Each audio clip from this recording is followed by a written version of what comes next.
The Book of Return. Level 1. The First Life. In the beginning, there was only one life and one life path shared by all living spirits. These spirits lived in a simple, untroubled existence. Nothing in their state stirred questions, disagreements, or desires for change. It was not that they could not think or evaluate. Rather, their satisfaction was so complete that no alternative way of being ever arose in their awareness. It was the purest state of life, where each spirit rested in full consciousness and effortless contentment.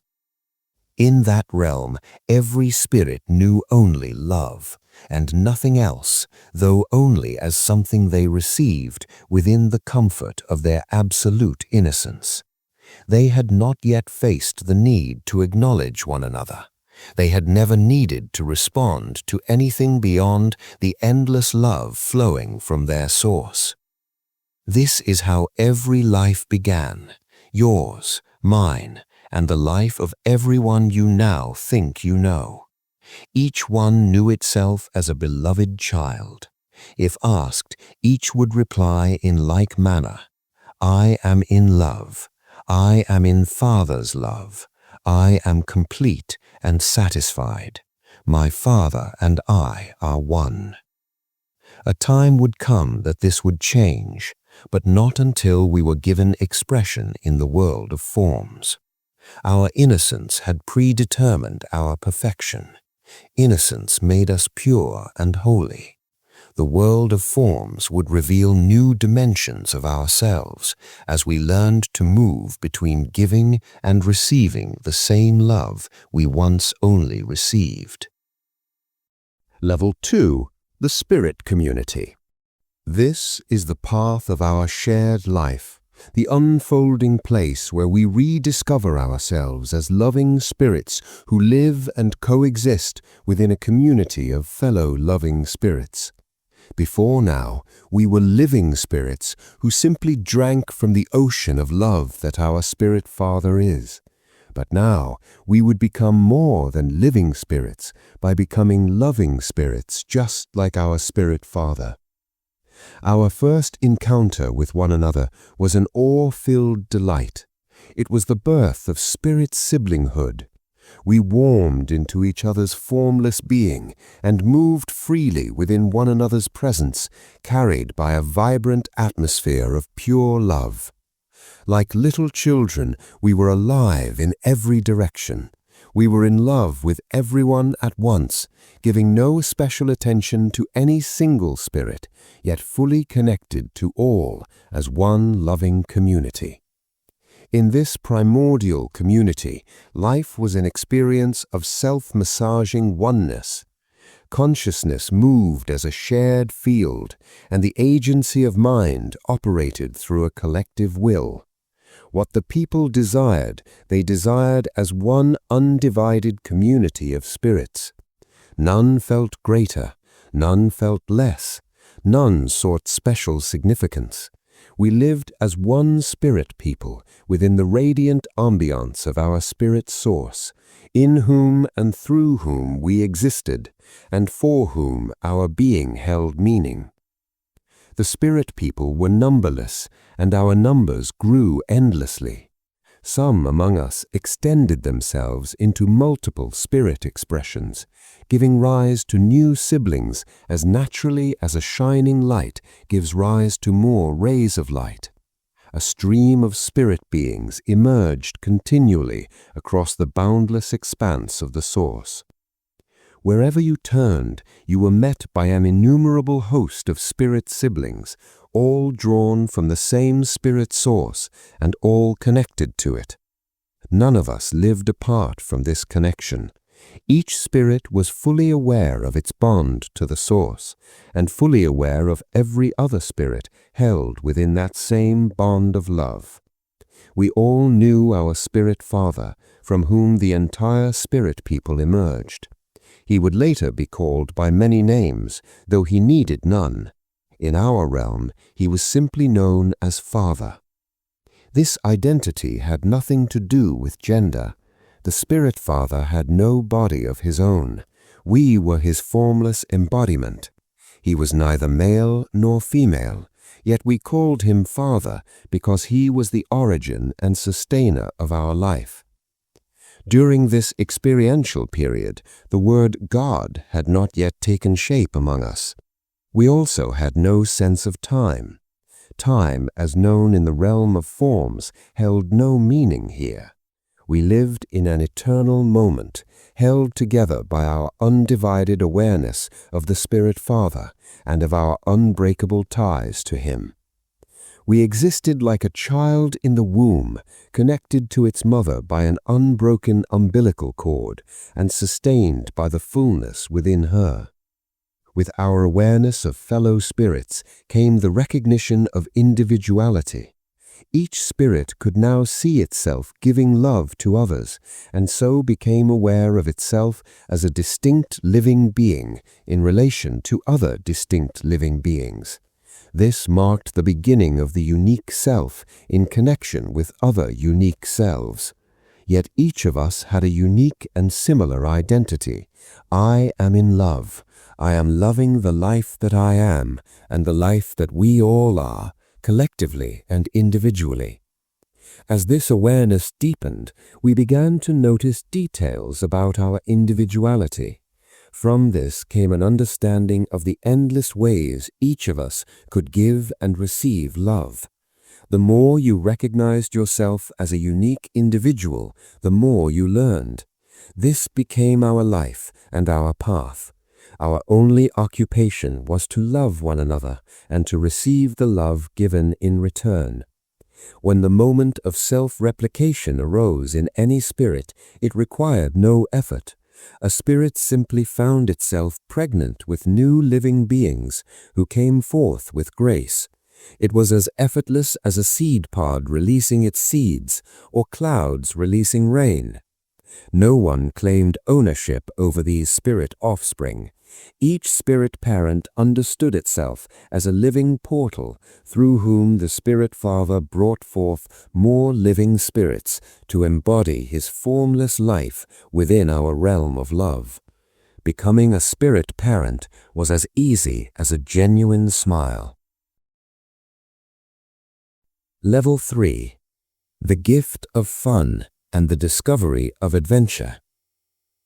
As we contemplated ourselves and one another in love, we began to encounter moments of pure excitement. Some were gentle, some were surprising, others came with flashes of shock that quickly dissolved back into wonder. These experiences mingled with our reflections, creating new shades of experiential learning within our awareness. Our shared life of love expanded into boundless exchange of delicate expressions. We moved through waves of delight, thoughtfulness, silence, and renewed delight again. Each moment carried its own flavor, and each flavor revealed something about the depth of Spirit Father's love. We never imagined that any experience came from anyone other than the Spirit Father. Everything we received was received as gifts of love. Everything we shared was shared in that same spirit of love. There was nothing to judge. No one needed to command. No spirit tried to be God over another, and none required another to be its Lord. The Spirit Father was all in all within each of us and to all of us. It was a perfect world, untouched with guilt, blame, or offense. This was our home, the world of spirit siblings, all drawn from one Spirit Father. Our first forms appeared as orbs of colorless light, bubbling with the presence of love. We cruised effortlessly in an atmosphere that flowed like plasma, yet could shift instantly into a formless, open expanse of energy. Each living spirit could move between fluid form and formless presence with ease. Life was vibrant. This was our life, and life was fun. Level 4. The birth of aspiration and accountability. Our experience of life widened when we began to encounter ourselves not only in oneness with the Spirit Father and our fellow living spirits, but also in relation to the forms we were creating for ourselves. A new dimension emerged. We could now sense the difference between our formless being and the living spirit that appeared within a particular form. Studying these forms and shaping them became an alternative preoccupation. It was a gentle shift, subtle and temporary, yet distinct from our primary preoccupation of dwelling in oneness with the Spirit Father and with one another. This shift marked the earliest stages of spirit forgetfulness. Many living spirits slowly drifted from their awareness of the Father's love and from the shared love that once defined our life together. Dear living spirit, you have worn many forms. The one you now hold is only one among countless others you will carry. Each form brings its own lessons, and the more you learn, the more you may desire to make decisions about the form you inhabit in relation to your formless self. This experience is far from yours alone. A multitude of spirits are passing through different variations of the same journey. Life in forms introduced more than existence. It introduced doing, shaping, and owning. You came to feel that you owned your form, and this closeness made the experience deeply personal. No other spirit could fully step into that experience with you. Even if another spirit shared your form with you for a moment, it would soon discover that each being experiences the same form in its own way. This is where individuality began to take shape, forming unique personalities within each spirit. From here on, others began to perceive our personalities differently from how we did, yet their perceptions were just as valid as our own. You couldn't say, "But I'm not like that," because if they did not see it, they would not have said it. None of us had malicious intent towards another. None of us knew what hatred was or could be. And there was still no regulation over what forms we took, no guidance on how to view ourselves or how to perceive one another. The Spirit Father was all the guidance we had, and being our life's anchor, it was more than enough. We not only saw through the Father's perception, we now saw others through the lens of how we saw ourselves. This became the seed of judgment. Even so, no one fought over these perceptions. We all understood that differing views were part of the eternal learning curriculum. Despite our diverging interpretations of our new experiences, love remained our foundation. We continued to exchange forms freely. Each form we took up revealed a new angle to our experience of life. Although form was not our primary reality, some forms felt more enjoyable or more fitting to us than others, depending on how they interacted with our consciousness and the consciousness of our fellow living spirits. When one spirit was enjoying its form, other spirits could feel the joyfulness, and we all shared it with the concerned spirit. Naturally, we desired to linger in forms that brought us greater joy. We sought to create more of what excited us. This was the beginning of preference. We began choosing one experience over another, one form over another. At this point, it became clear that we were doing all this for our own reasons. We recognized that we were the creators of our forms and that we were enjoying it. This realization was our first step into a new kind of existence, one where we saw ourselves acting independently of the Spirit Father, not in rebellion, but in creativity. We knew these actions were ours. We continued as spirit children of the one Spirit Father, yet we lived in our own company, expressing our creative abilities and shifting into whatever forms brought delight to our being. In all these, the Spirit Father remained as always, pouring forth love to all, a reminder of the truth. The day we began to strive. Fun soon became a powerful force in our spirit community. What began as a simple delight grew into a driving motive behind many creative pursuits. Our attention was no longer fixed only in our oneness with the Spirit Father and with one another. We also became absorbed in our oneness with the forms we occupied, in relation to the outcomes we wished to experience within those forms. What started as a divine child's playful exploration of an alternative preoccupation quietly became the primary focus for many spirit offspring. Those who desired to return to the original primary preoccupation found themselves gathering with others who shared that desire. They formed circles of strength to remain rooted in the path they chose. Our once unified, many-sided community of experience shifted into a community of living spirits organizing themselves into smaller groups, each with its own purpose, mission, and excitement-driven ambition. What excited each group was now different. Everyone wanted something, and no one existed with the authority to decide what another spirit should or should not desire. In time, a group of spirit siblings began to question whether an entirely unrestrained creative journey might eventually lead us to forget our primordial oneness with the Spirit Father and with one another. Another group responded that whatever unfolds must be accepted as part of our life's preordained experience. The two groups argued. The former wanted us to stop playing too much and get back to our original reality, but the other said any attempt to restrain another spirit's creative freedom was equivalent to playing God over them. To do so, they said, would risk recreating a form of spiritual bondage that could never lead us back to the original freedom we knew in our oneness with the Spirit Father. Both views were valid, yet agreement was impossible.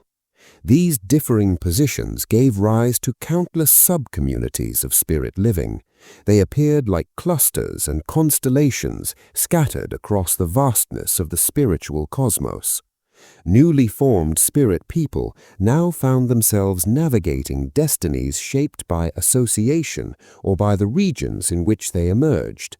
Still, each one, at any moment, could return to the original creative will that allowed them to consciously choose the life they wished to live. And so it came to be. Our spirit people spread throughout the omniverse, following many life paths, even though, in the beginning, only one life path existed. Level 6. The quest for wisdom and the power to choose. This is the point where your decisions shape your destiny. My role is simple, to tell you this truth, and if you already know it, to remind you. No one can choose for another. We all stand before the same three options in life. Let us explore them clearly and without haste. Option 1. The path of ending and resetting. Shall we return to our original life path as spirit beings by allowing our current creations to collapse, or by deliberately ending the systems we forged in error, so that we may reset to the eternal moment we once shared with the Spirit Father and our fellow living spirits? Those who choose this path are often misunderstood. They are called nihilists, reformers, or quitters, but they no longer feel allegiance to the world of forms. They are willing to bring an end to a project born from our collective addiction to alternative preoccupations. But how their choice affects their fellows must be honestly considered. If 10 people agree to rob a bank and 2 repent in the middle of the operation, what becomes of them? Do they walk away? Do they alert the authorities? Even if they escape safely, apologizing to those harmed, the robbery would continue. Their departure does not undo the chaos they helped start, and later they may still face the consequences of what they co-created. Repenting mid-operation does not erase responsibility. Every living spirit that entered the realm of forms participated in a pact.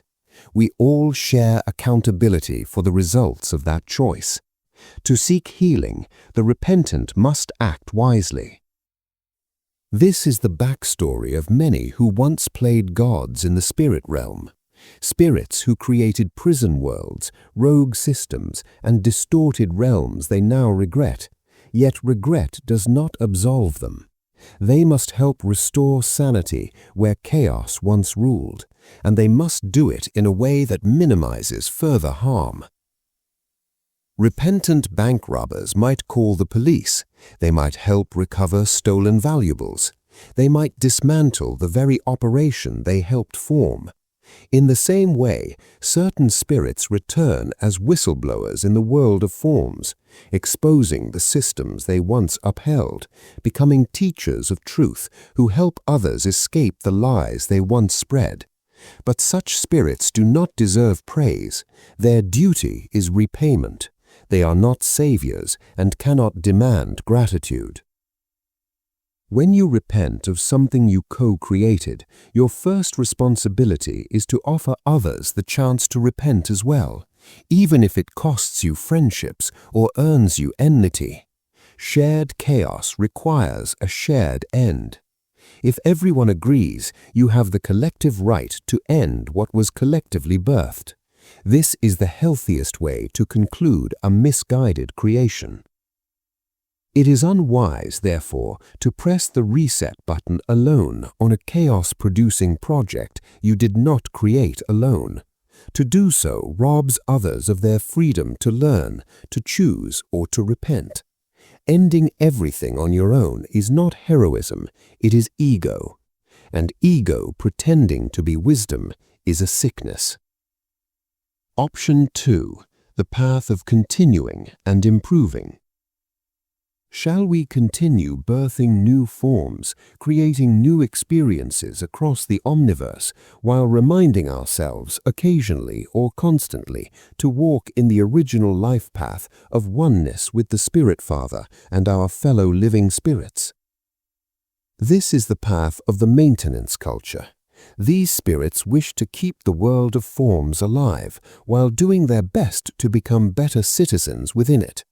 Often they attempt forms of governance to manage the chaos, but governance built on the same faulty foundations cannot produce a truly sane world. It only deepens the hole while trying to climb out of it.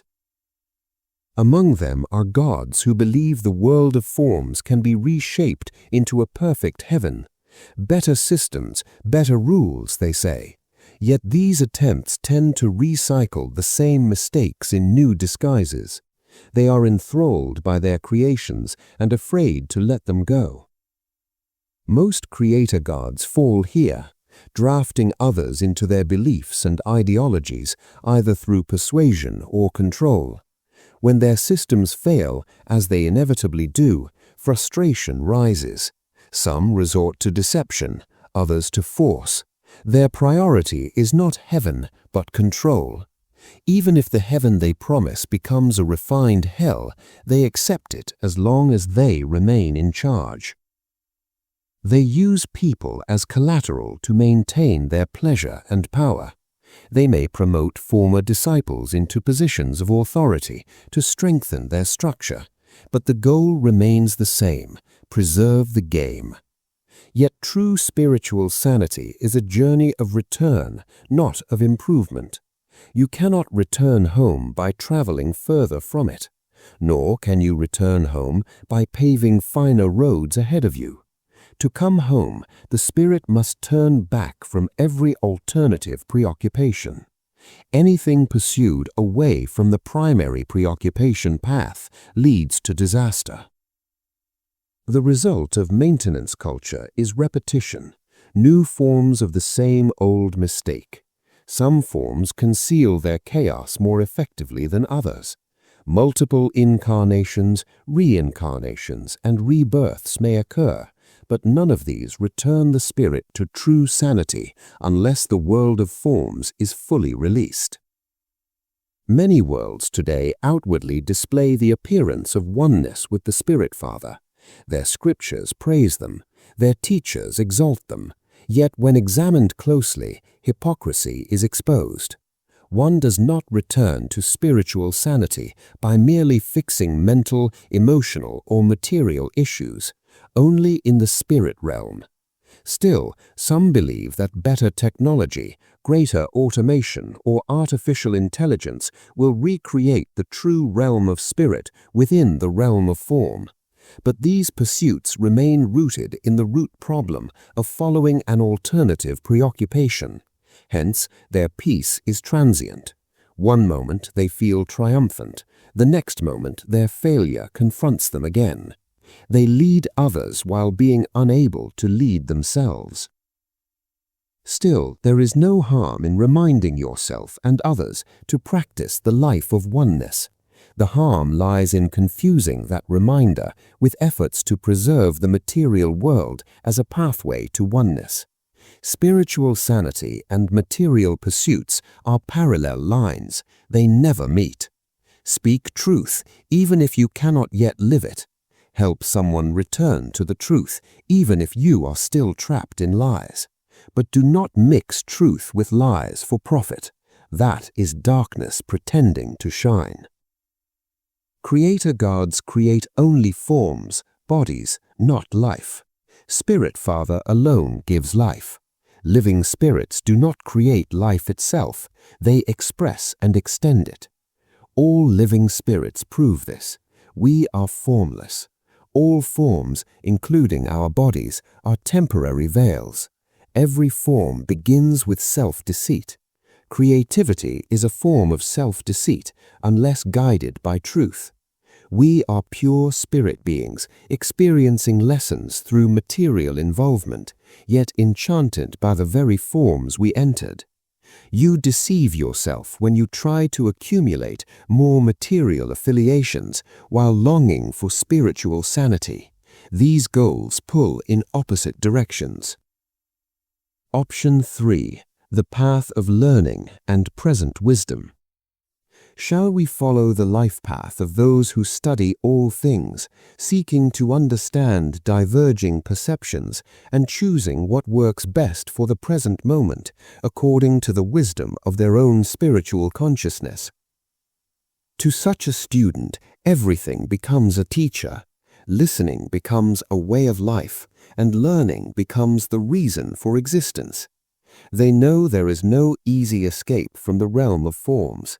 Suicide is not a shortcut. Many who prematurely end their bodily life awaken in the membranes of a new body elsewhere, or worse, they find themselves face to face with the blankness of their previous life and choices. Reality cannot be escaped by suicide. Every living spirit that enters the world of forms must complete its learning cycle and achieve mastery. This outcome is non-negotiable. All spirits eventually return to the source, whether they accept the source or reject it. But rejection invites greater suffering. Truth does not depend on beliefs or disbeliefs. Truth does not harm, but blindness to it blindfolds. Light does not bite, but if your eyes are accustomed to darkness, they hurt when they see light. Spirits who never entered forms do not need these lessons. The struggles of those who have entered are enough instruction for them. Parents do not force spirits to be born here. Only the spirit who chooses to experience the world of forms can and will be born here. Many spirits will never be born into the world of forms because they are already learning from the failures and the pains of others. They do not seek to learn from personal experience. In this world of forms, those who learn from everything become wise stewards of their experience. Their decisions come from present need, not past stories or future fantasies. The true student's sense of need is disciplined. They do not bend under emotional pressures or societal demands. They listen inwardly. Many imagine the indwelling spirit as a guide beside them, but the indwelling spirit is the learner itself. The spirit, not the mind, not the emotions, is the one that grows. The enlightened spirit evaluates each experience not by pleasure but by lesson. This is where the two factions diverge. Those seeking primary preoccupation value lessons. Those in alternative preoccupations value pleasure and convenience. If your focus gravitates toward comfort, fun, prestige, glory, wealth, friendship, or honor, you are still rooted in alternative pursuits. But if you value every experience, pleasant or painful, as a lesson, you are collecting wisdom. Wisdom becomes your wealth. Vanity becomes irrelevant. Yet you learn to tolerate it as you have risen above it. No longer does it command your attention, either to love it or to hate it. In the primary preoccupation, the spirit does not respond to everything.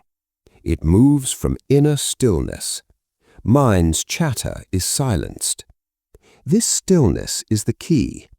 Let your spirit decide what deserves attention. Let your spirit discern what affects your destiny. Do not dismiss the future with arrogance. Time exists in the realm of forms, and the wise acknowledges it. Enlightenment is not a denial of reality. Many have turned enlightenment into hollow positivism. But for you, stay attentive to the spirit in this moment. You will make decisions that produce the best future possible. The spirit knows all possible futures.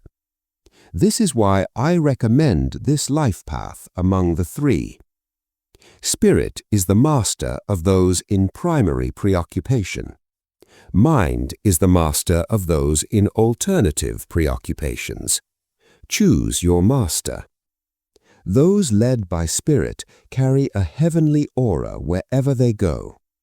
When several of these spirits gather, their presence builds a temporary heaven within the realm of forms. Such heavens are created through total alignment with the Spirit Father. These are the group of spirit beings who win their battles before the battles begin. They get answers before their mind even forms the question. This is the life path of those who returned to the source while still dwelling in the realm of forms. In the spirit realm, Spirit Father not only gave us life, He taught us how to live it, through unconditional love given freely to all and received freely from all, but only in primary occupation. Yet He never forced us to honor this path. He granted us full empowerment with zero conditions. He is not a possessive lover, nor a jealous God. He does not fear losing us.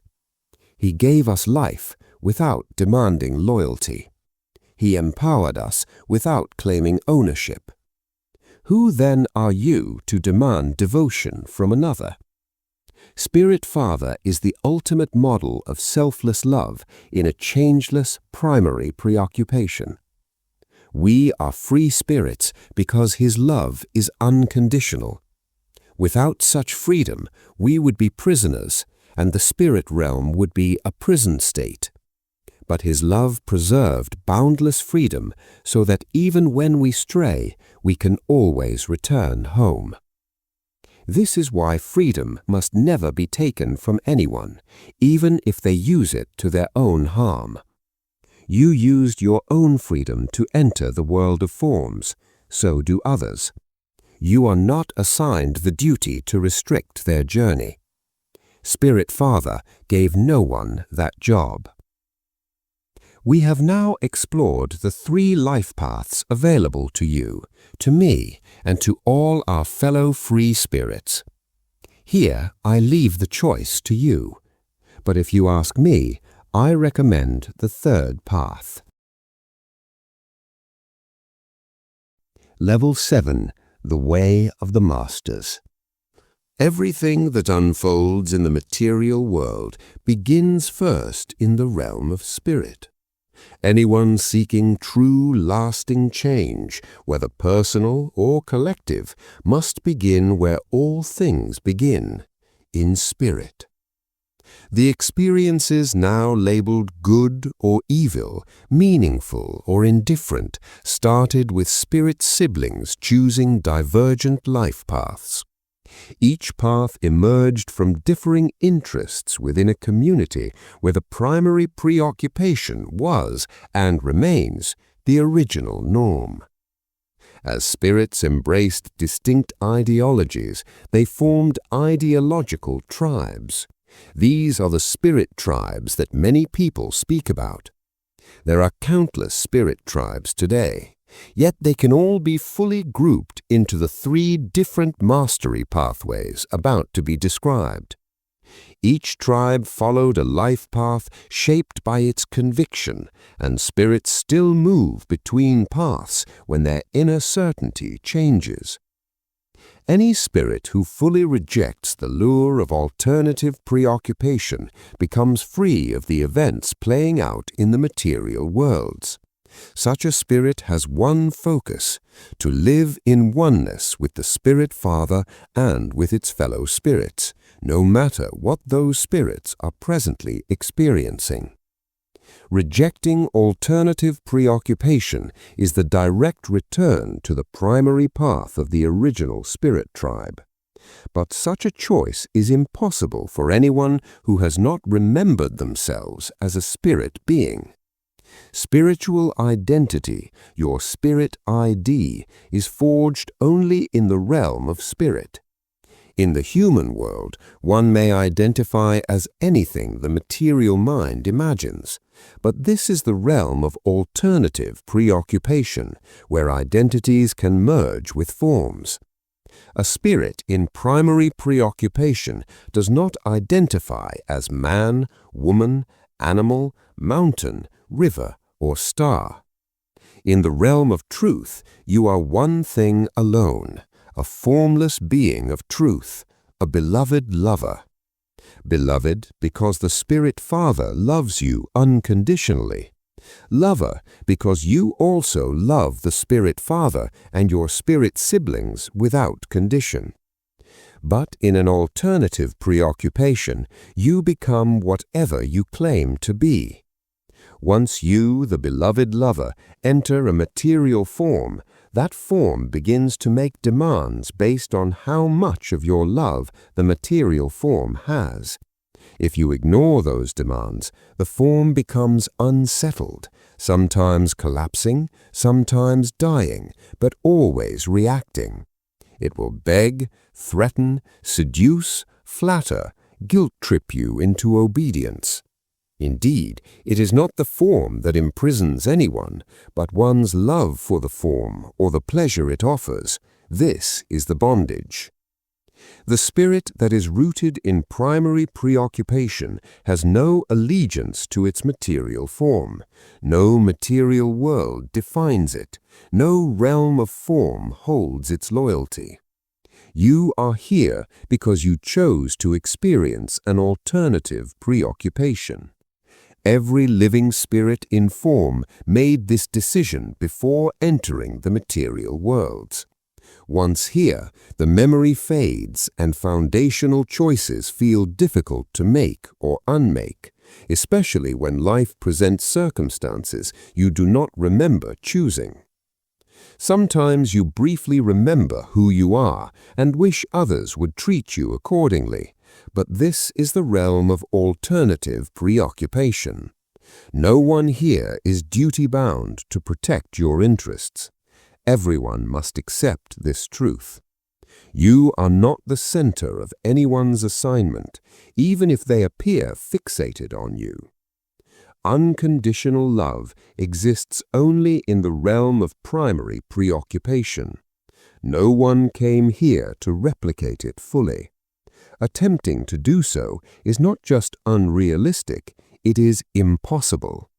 A realm built on conditions cannot generate unconditionality. You came to explore the difference between the perfection of the spirit realm and the conditionality of the material worlds. Some of you came to deliver truth because you saw the entanglements of your siblings, yet others came to oppose that truth. Missionaries and saboteurs walk side by side here. Those who carry truth into the world do so through affiliations with spirit tribes committed to such missions. It is not a lone hero's journey. You may have volunteered, answered a call, or been sent. Spirit tribes determine the influences surrounding you in form, the family you enter, the shaping events of early life, the structures monitoring your journey, and the systems that either assist or obstruct your awakening. If your spirit tribe does not prioritize return to the source, it will oppose your direct and personal alignment with the Spirit Father. Distractions will be placed before you as opportunities for progress, marriage, work, opportunities, reputation, or even moral performance.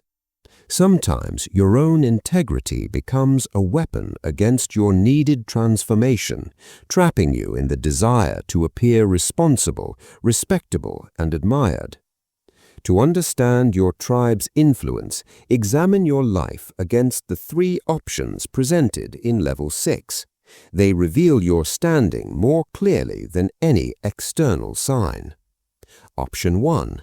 Do you wish the world to end so all may start anew? Option 2. Do you wish to refine the world of forms into a near-perfect state? Option 3. Do you seek to watch, learn, and follow the guidance of the indwelling spirit in every moment? All 3 may look appealing, even similar, but their destinies diverge. Only one path leads back to the source, returning all spirits to primary preoccupation. One tribe desires its members freedom, another wishes to bind them ideologically. Some simply do not care. Of these 3, one tribe alone is devoted to option 3, aligning with spirit awareness and returning to primary preoccupation. But even if you come from a truth-bearing tribe, the world of forms is rigged to delay you. Truth has been distorted to prolong the alternative paths of certain spirit tribes. This is the tension playing out on Earth. You're faced with spirit tribes that oppose yours and you because your spirit tribe and you came here to establish the truth. To succeed, you need all the help you can get from your spirit tribe. This is only true for those whose tribe wants them to be fully realigned with the Spirit Father in the primary preoccupation. Other spirit tribes cannot understand. If you are trapped in cycles you do not want, step into the spirit realm of your life and make corrections. Choices once made can be unmade. No choice is too foundational for the spirit realm. If you choose in spirit, the material world will rearrange itself to follow your decision. All universal forces bow to the spirit of truth. But if you refuse spirit's counsel, you submit to the shifting winds of the material world. There are no victims, only accomplices. No matter your path, you are destined for mastery. But some tribes sabotage the journey by binding members to ideologies that profit from their bondage. Ask yourself, what are you a master of today? It is an insult to your existence to master nothing. Every spirit being must rise to mastery, and so I welcome you to the path of the masters. Many imagine masters as rare individuals shaped by secret training. Yes, the craftsman may master his craft, but if his students never become masters themselves, his mastery is shamed, even if he prefers to keep them small. Everyone is a master of something. Some are masters of laziness, others of deception. Mastery exists everywhere, but not all mastery restores destiny. This is where my spirit tribe comes in, to guide mastery that restores true glory. Let us examine the 3 types of mastery active in the world today. The master slavers. These are those who make themselves masters over others through pressure, manipulation, or influence. Their tools include force, deception, and domination.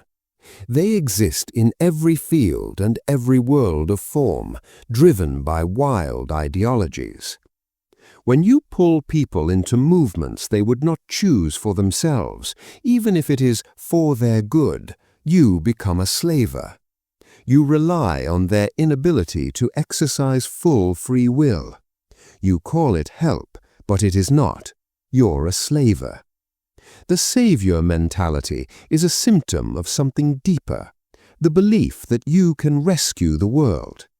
History is littered with the ruins of spirits who attempted the same. No individual spirit can save the world. Salvation is the personal return of each living spirit to primary preoccupation. Say that to yourself. Salvation is the personal return of each living spirit to primary preoccupation. Personalize it. My salvation is the personal return of my living spirit to my primary preoccupation. Say it to your neighbor. Your salvation is the personal return of your living spirit to your primary preoccupation.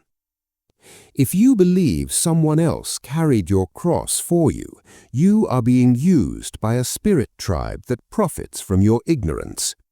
You must carry your own cross, which is the choice to return to your primary preoccupation. That choice is your cross. The good master carries it and advises his students to carry theirs as well. Anything contrary you hear is coming from another spirit tribe. No one can die or rise on your behalf. Only the one who strayed can return. Only the spirit that entered alternative preoccupation can exit it. Identity cannot be outsourced. Master slavers live by claims. They claim divinity. They claim lordship. But claims do not make truth. Ask yourself, are you a master slaver? Who serves you? What do you gain by keeping them bound? The master performers. These masters never sought mastery. Others projected it onto them. People demand that the master performers play the role. Master performers are created by the expectations of the masses and swept into fame by accidents, pressure, or collective fantasies. Fear of disappointing their followers enslaves them. They live false lives because playing along in fake life is paying the bills, but internally they are always feeling empty and exhausted. They appear in every space: religion, entertainment, leadership, social media, and business. Many wish to withdraw into silence, yet remain trapped by fear of public opinion. Their lives become endless performances to maintain relevance. They suffer from the tyranny of the masses. Like someone who cracked an accidental joke that went viral on the internet. Now fans are demanding more viral jokes. If they don't, their fans might get angry. Rarely do these master performers realize who the real master is. They are ruled by their worshippers, compelled to respond to every expectation, terrified of losing validation.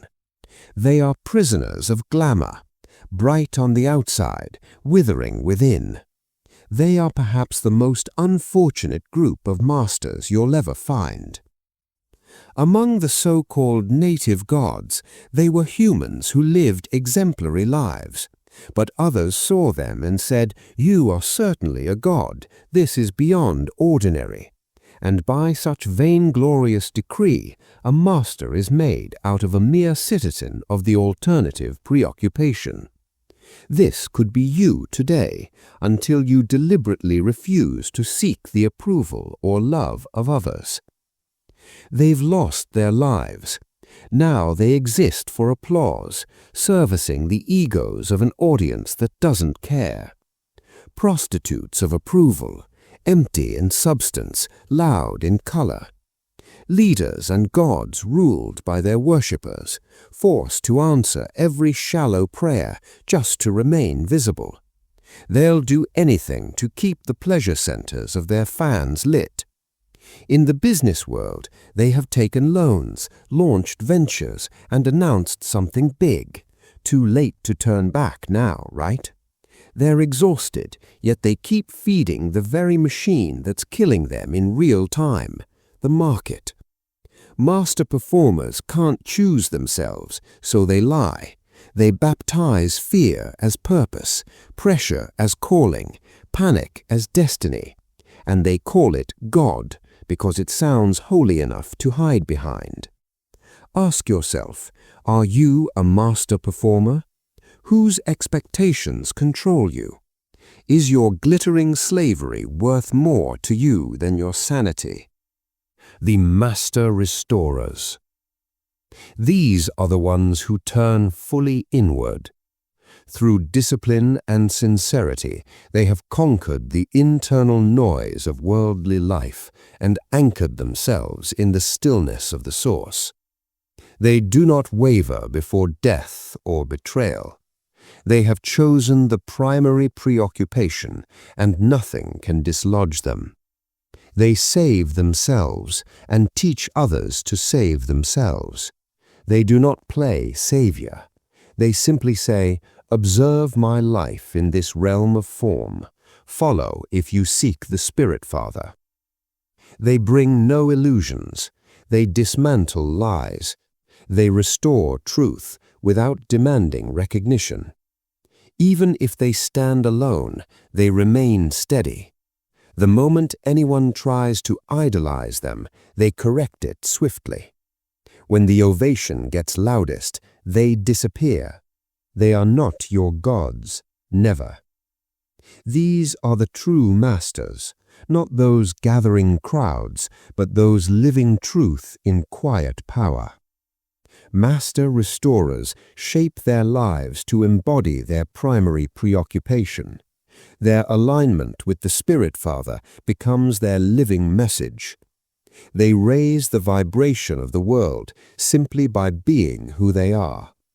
The world wants to make them special saviors, but they have no hand in it. They elevate the world not by noise, but by the life they live. Their mastery is influence, and their existence the invitation. Ask yourself, are you a master restorer? How deeply has your life aligned with your primary preoccupation? What has this choice cost you in the world of form? Closing, the call to your own mastery. The message speaks for itself, and everyone who reads these words can feel the truth. Do we still need to mention names? Are there heroes you admire, teachers you follow, gods you worship, or leaders you trust? Perhaps there is still a God or Lord over your life. Now is the moment to weigh them against the three forms of mastery revealed to you. Only one walks the path that leads home. Only one restores truth instead of bending it. Only one stands in oneness with the Spirit Father without fear, performance, or domination. A true master has mastered themselves, not someone who seeks to control others. Those who learn from such a master will also become masters in their own right. This is the true measure of success. The true teacher cannot claim credit for the achievements of a student who embraces their teachings and excels with them. Each individual must find their own path to victory. Do not deceive yourself. These three types of mastery are not companions. They are not compatible. They do not blend. They are parallel lines that never meet except in the minds of those pretending to walk the path of truth while living in allegiance to their illusions. Such self-deceiving people abound with you today. The world calls them many things, but in the spirit realm their name is simple: hypocrites. Do not be one. You remain free to choose the form of mastery you will embody in this life. Freedom is still yours, and no one can take that away. But if you asked me, as a fellow living spirit who knows the path that leads home, I would point you without hesitation towards the way of the Master Restorer. I hereby testify, for the avoidance of doubt, that the Master Teacher, Jesus Christ, who is also known to me in the spirit community as Good Master, walked this path. Indeed, he himself learned this path from the Spirit Father and decided to become a Master Restorer. I am telling you plainly that Jesus Christ did not become a Master Restorer in the way that the world, both religious and secular, claims he did. The world merely seeks to forge him into a Master Performer, but Jesus Christ became a Master Restorer only in the same way that the Book of Return has revealed to you. Yes, Master Yeshua carried his cross so that you might carry yours, even as I must carry mine. The same truth he learned as a student of the Spirit Father, I have received both from him and also directly from the Spirit Father, so that it is no longer hearsay. Right now, you have full and equal access to the Spirit Father, just as Jesus Christ and I have. Whether you choose the path of the Master Restorer or not, your access to the Spirit Father is the same as ours and as anyone else's. But should you choose to follow this path of the Master Restorer, you will find those who have chosen to become Master Restorers themselves, and together you shall be that original spirit tribe that Jesus Christ called my church. Choose it and arise.